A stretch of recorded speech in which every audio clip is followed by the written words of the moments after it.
चलिए जानते हैं आज की देश और दुनिया की सिलेक्टेड काम की और महत्वपूर्ण 50 बड़ी खबरों को सिर्फ 10 मिनट में। पर अभी तक आपने इस चैनल को सब्सक्राइब नहीं किया है तो सब्सक्राइब कर दें।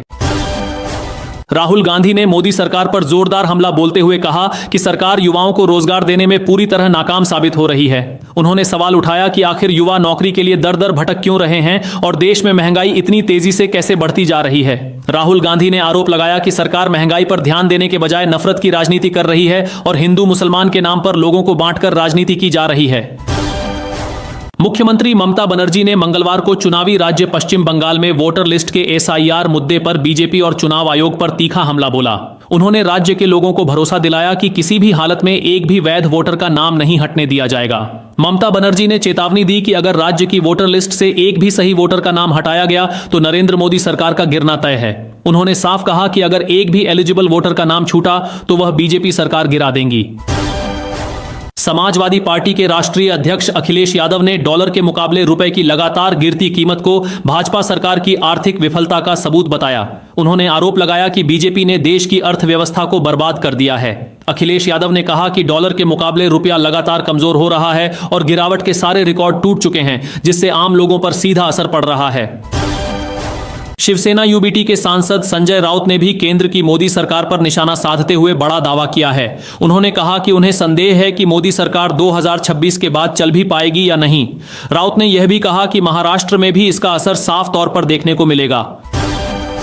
प्रधानमंत्री नरेंद्र मोदी ने पूर्व प्रधानमंत्री अटल बिहारी वाजपेयी की जयंती पर उन्हें पुष्पांजलि अर्पित की और उनके योगदान को याद किया।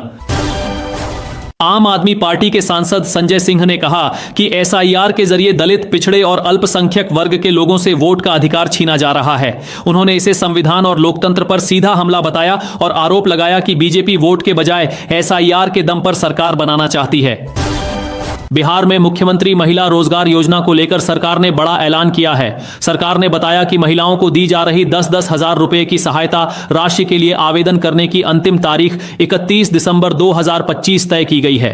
सरकार ने साफ किया है कि जो महिलाएं तय समय के अंदर आवेदन करेंगी वही इस योजना की हकदार होंगी। सरकारी योजनाओं का लाभ लेने वाले किसानों के लिए अब फार्मर आईडी जरूरी कर दी गई है। बिना फार्मर आईडी के प्रधानमंत्री किसान सम्मान निधि योजना समेत कई सरकारी योजनाओं का लाभ लेने में परेशानी आ सकती है। इसलिए किसानों को जल्द से जल्द अपनी फार्मर आईडी बनवाने की सलाह दी गई है। महाराष्ट्र के स्थानीय निकाय चुनावों में करारी हार के बाद उद्धव ठाकरे गुट की शिवसेना में नाराजगी देखने को मिली और ईवीएम को लेकर सवाल उठाए गए। इस पर मुख्यमंत्री एकनाथ शिंदे ने तंज कसते हुए कहा कि वे मतदाताओं को बधाई देते हैं। शिंदे ने कहा कि अकेले शिवसेना ने विपक्षी गठबंधन महाविकास अघाड़ी द्वारा जीती गई कुल सीटों से ज्यादा सीटें जीती हैं। उन्होंने कहा कि भाजपा ने सेंचुरी बनाई और शिवसेना ने हाफ सेंचुरी बनाई। ममता बनर्जी के बयान पर जवाब देते हुए बीजेपी प्रवक्ता शाहनवाज हुसैन ने कहा कि ममता बनर्जी बीजेपी को खत्म करने की बात कर रही है, लेकिन हकीकत यह है कि इस बार तृणमूल कांग्रेस ही खत्म होने वाली है। उन्होंने दावा किया कि पश्चिम बंगाल में बीजेपी 2/3 बहुमत के साथ सरकार बनाएगी। प्रधानमंत्री आवास योजना ग्रामीण के तहत फॉर्म भरने वाले आवेदकों के लिए अच्छी खबर है। सरकार ने जानकारी दी है कि आज उनके बैंक खातों में योजना की राशि भेज दी गई है। देश में किसानों के लिए एक बड़ी योजना है जिसके तहत उन्हें आर्थिक सहायता दी जाती है। किसान इस योजना की 22वीं किस्त और 1 फरवरी 2026 को पेश होने वाले बजट का इंतजार कर रहे हैं। चालू वित्त वर्ष में इस योजना के लिए 63,500 करोड़ रुपए का आवंटन किया गया था। उम्मीद जताई जा रही है कि वित्त मंत्री निर्मला सीतारमण आगामी बजट में किसानों के लिए कुछ बड़े ऐलान कर सकती हैं और पीएम किसान योजना का बजट बढ़ाया जा सकता है। विधानसभा के शीतकालीन सत्र में मुख्यमंत्री योगी आदित्यनाथ ने विपक्ष पर तीखा हमला बोला। उन्होंने कानून व्यवस्था, माफिया पर की गई कार्रवाई और विकास कार्यों का जिक्र करते हुए कहा कि उत्तर प्रदेश अब काफी हद तक सुधर चुका है। मुख्यमंत्री ने अपराधियों को चेतावनी देते हुए कहा कि अगर वे नहीं सुधरे तो यमराज का बुलावा तय है। मध्य प्रदेश में भी युवाओं के लिए अच्छी खबर है। मोहन यादव सरकार जल्द ही करीब 30,000 शिक्षकों की भर्ती करने जा रही है। स्कूल शिक्षा मंत्री राव उदय प्रताप सिंह ने इसका पूरा खाका तैयार कर पेश किया है। इस भर्ती से राज्य के स्कूलों में शिक्षकों की कमी दूर होगी और हजारों युवाओं को रोजगार मिलेगा। प्रधानमंत्री नरेंद्र मोदी ने लखनऊ में राष्ट्र प्रेरणा स्थल के लोकार्पण के दौरान मुख्यमंत्री योगी आदित्यनाथ के कामों की जमकर तारीफ की। उन्होंने कहा कि योगी सरकार ने 30 एकड़ से ज्यादा जमीन पर लगे कूड़े के पहाड़ को हटाकर उसे एक गौरव स्थल में बदल दिया। प्रधानमंत्री ने इसे शहर के लिए बड़ी उपलब्धि बताया। भाजपा नेता शहजाद पूनावाला ने कहा कि अब यह साफ हो चुका है कि राहुल गांधी को गंभीरता से लेने वाले लोग बहुत कम रह गए हैं। उन्होंने दावा किया कि चाहे उमर अब्दुल्ला हो, सुप्रिया सू हो या कांग्रेस के दूसरे साथी, इलेक्शन कमीशन और ईवीएम के मुद्दे पर राहुल गांधी को कोई गंभीरता से नहीं लेता। यहां तक कि कांग्रेस के कुछ स्थानीय नेता और प्रियंका गांधी के पति रॉबर्ट वाड्रा भी राहुल गांधी को गंभीरता से नहीं लेते। बिहार से खेल और नौकरी को लेकर बड़ा ऐलान हुआ है। उप मुख्यमंत्री सम्राट चौधरी ने कहा है कि राज्य की हर पंचायत में खेल मैदान बनाया जाएगा। इसके साथ ही जो भी बिहार का खिलाड़ी राष्ट्रीय या अंतर्राष्ट्रीय स्तर पर राज्य का प्रतिनिधित्व करेगा, उसे सीधे बिहार सरकार में सरकारी नौकरी दी जाएगी। इस घोषणा से खिलाड़ियों में खुशी की लहर है। बांग्लादेश के मुद्दे को लेकर झारखंड में भी माहौल गर्म है। झारखंड मुक्ति मोर्चा के केंद्रीय महासचिव सुप्रियो भट्टाचार्य ने केंद्र सरकार से कार्रवाई की मांग करते हुए प्रधानमंत्री पर निशाना साधा है। उन्होंने कहा कि जब बंगाल में भड़काऊ भाषण दिए जाएंगे तो उसका रिएक्शन होना स्वाभाविक है। किसानों के लिए भी एक अहम अपडेट सामने आया है। प्रधानमंत्री किसान सम्मान निधि योजना की 22वीं किस्त रुक सकती है अगर जरूरी काम पूरे नहीं किए गए। नए साल से पहले किसानों को ई-केवाईसी प्रक्रिया पूरी करनी होगी और बाकी जरूरी जानकारी अपडेट करनी होगी ताकि किस्त मिलने में कोई दिक्कत ना आए। सैम पित्रोदा ने केंद्र सरकार पर बड़ा आरोप लगाते हुए कहा है कि राहुल गांधी पर विदेश में नजर रखी जाती है। उनका कहना है कि सरकार इस तरह के कदम उठाकर विपक्ष को डराने की कोशिश कर रही है, जो लोकतंत्र के लिए ठीक नहीं है।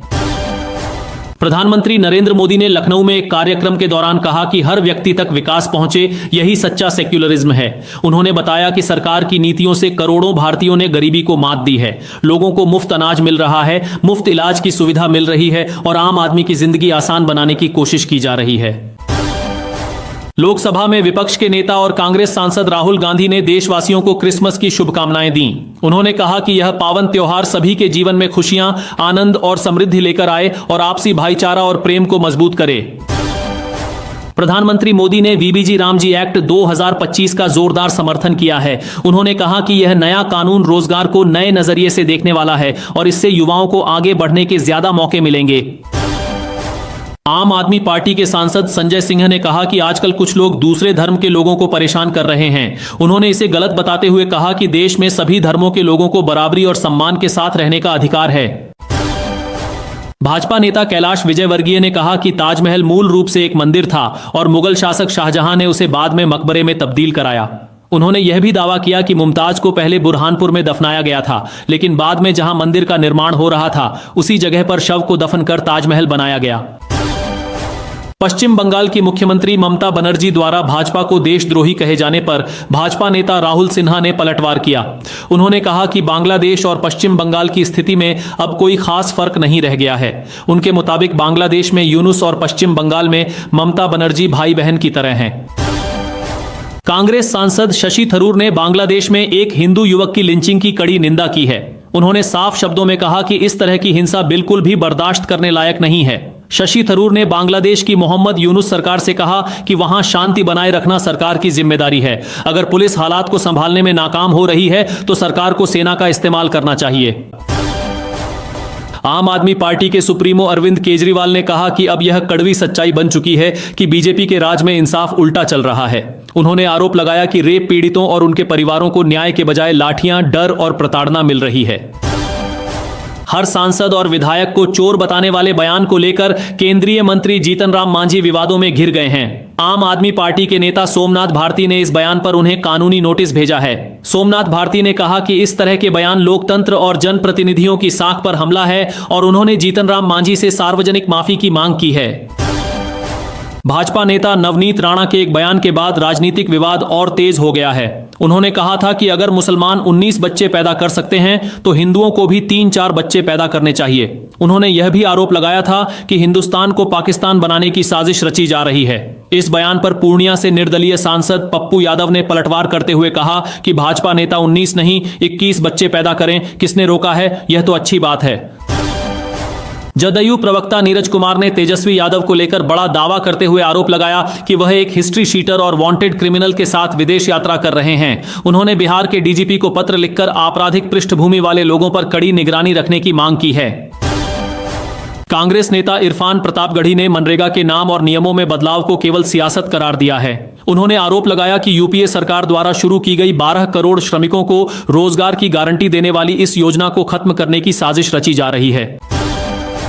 अखिलेश यादव ने मुख्यमंत्री योगी आदित्यनाथ के सिरप से कोई नहीं मरा वाले बयान को पूरी तरह खारिज करते हुए इसे सरासर झूठ बताया। उन्होंने सरकार पर लापरवाही का आरोप लगाया और कहा कि सच्चाई को दबाने की कोशिश की जा रही है। अखिलेश यादव ने इस पूरे मामले की निष्पक्ष जांच की मांग करते हुए कहा कि पीड़ितों को न्याय मिलना चाहिए और सरकार जनता को गुमराह कर रही है। संजय सिंह ने कहा कि बेरोजगारी, महंगाई, किसानों की समस्याएं, स्कूलों और अस्पतालों की बदहाली जैसे असली मुद्दों से ध्यान हटाने के लिए नफरत और डर की राजनीति की जा रही है।